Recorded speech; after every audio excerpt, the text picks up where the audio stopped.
মনে রাখতে হবে আজ এসআইআর নাম করে আজকের নির্বাচন কমিশনার জ্ঞানেশ কুমার একটা অপদার্থ, একটা অধম, একটা মানুষ রূপে জানোয়ারের মতো রূপ ধারণ করছে। কারণ আমার দেশের যে সমস্ত মতুয়া ভাইয়েরা, আমার দেশের যারা আদিবাসীরা, দলিতরা, আমার দেশের যারা সংখ্যালঘু মা ও বোনেরা এবং ভাইয়েরা, তাদেরকে সুপরিকল্পিতভাবে বিজেপি আরএসএসের পা চাটুয়ারা তারা জোর করে তাদেরকে নাম নথিভুক্ত। বড় দুঃখের বিষয়, বড় যন্ত্রণার বিষয়, বড় বেদনার বিষয়। আমি বাংলার প্রত্যেকটা জাতি ধর্ম বর্ণ নির্বিশেষে সকল সুবুদ্ধি সম্পন্ন মানুষের কাছে দু হাত জোড় করে অনুরোধ করে বলতে চাই, দেশটাকে বাঁচাতে হবে, দেশের সংবিধানকে বাঁচাতে হবে। তাই আগামী 25শে জানুয়ারি 2026 রবিবার ঠিক 12টার সময় কলকাতা ধর্মতলায় আসুন, দলবদ্ধভাবে সম্মিলিত কণ্ঠে সংবিধান পাঠে যোগ দিই। কারণ সংবিধান না বাঁচলে আমরা কেউ বাঁচতে পারবো না।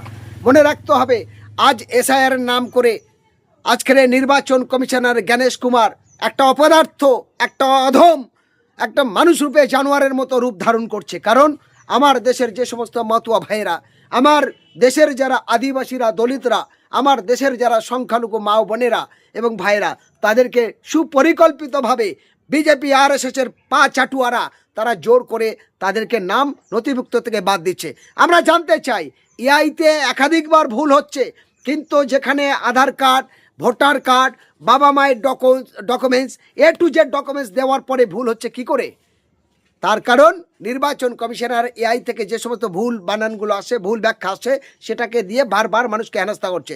ফলে নির্বাচন কমিশনারের চাকর আমরা নয়, বাংলাভাষী, বাংলার সর্বস্তরের মানুষ বিজেপির পা চাটুয়া নয়, বিজেপির দালাল নয়, আর বিজেপির চাকর নয়। মনে রাখতে হবে এই কথাটি। আর বাংলার অপদার্থ তৃণমূল কংগ্রেস পরিচালিত সরকার, এরা বলেছিল যে আমরা এসআইআর হতে দেব না। এরা বলেছিল, মুখ্যমন্ত্রী মমতা ব্যানার্জি বলেছিল আমি বেঁচে থাকলে হবে না। তাহলে কি মমতা ব্যানার্জি বাংলা থেকে মরে গেছে? তারা এখন কেন নাটক করছে? কেন বিধানসভায় এসআইআর বিরোধী বিল পাস করতে পারলো না? কেন ওয়াকফ বিরোধী বিল পাস করতে পারলো না?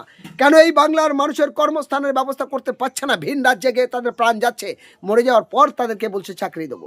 ফলে এই অপদার্থটা আমরা দেখলাম বাংলাতে দিনে দিনে এই জিনিসটা বাড়ছে। তাই আমি বাংলার প্রত্যেকটা সুবুদ্ধি সম্পন্ন মানুষের কাছে বলতে পারি, এসআইআর ভয়াবহ বিপদ থেকে বাঁচার একটা সহজ উপায় যে আপনারা দলবদ্ধভাবে যে সমস্ত বিএলআর হয়েছেন প্রত্যেকটা পঞ্চায়েত এলাকার, তারা ঐক্যবদ্ধভাবে বয়কাট করুক যে আমরা বিএলআর কাজ করব না, আমরা এসআইআর যে কাজ আমাদের দিয়েছে প্রজেক্ট আমরা করব না।